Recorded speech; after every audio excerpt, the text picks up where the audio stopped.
Very beautiful day mga ka-top notch. Nandito tayo ngayon sa Tagaytay City. Silipin natin yung isang project namin. 3-story residential building with swimming pool. Pasapin natin. This is the front area. Yung porch. This is Sir Han, yung buting may-ari. He will be touring with us dito sa bahay. Ito yung living area, naka-ceiling siya. Yung kitchen, nag-aayos sila so hindi natin naikutan. This is bedroom 1 sa ground floor. Yung bahay is turnover na, but may mga inaayos-ayos pa kami. So, but nag-move in na yung may-ari. So, medyo nag-aayos na sila. Ito yung living area natin, naka-ceiling. Yung hagdan is made of yung stair railings is made of glass in combination with steel. Yung hagdan naman natin is signature design namin, which is concrete with wood planks sa ibabaw. The second floor, so this is the first bedroom. Ito yung modular cabinets. Okay. Yung flooring natin dito sa second floor as well as sa ground floor is laminated flooring. Another bedroom here. This one is fronting the swimming pool. So pagkagising mo, pwede kang tumalon agad.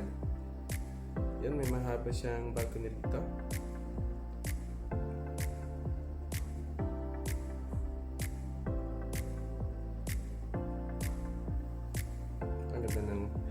Ang ganda na view dito. Pasok tayo ulit. Then ito naman yung cabinet natin dito. That's made of laminated marine plywood. Let's go to another bedroom. So apat yung bedroom natin dito, second floor. This one. And the common toilet and bath. Dito. Vanity cabinet. Enclosed shower, yan. Magana yung faucet natin.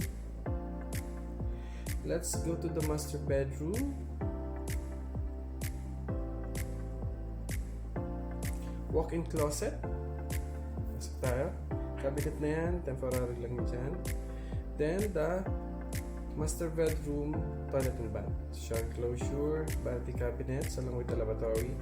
Yung mirror isusupply na ni owner. Okay, let's go back out. Yung door natin is mostly solid panel door made of mahogany wood. Then, agad tayo sa third floor. May ano tayo dito, yung roof niya is may glass for lighting purposes.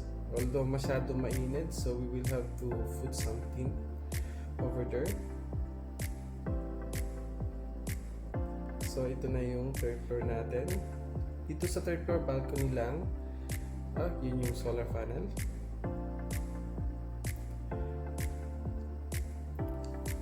So, ito yung balcony. Meron siyang sink dito. Okay.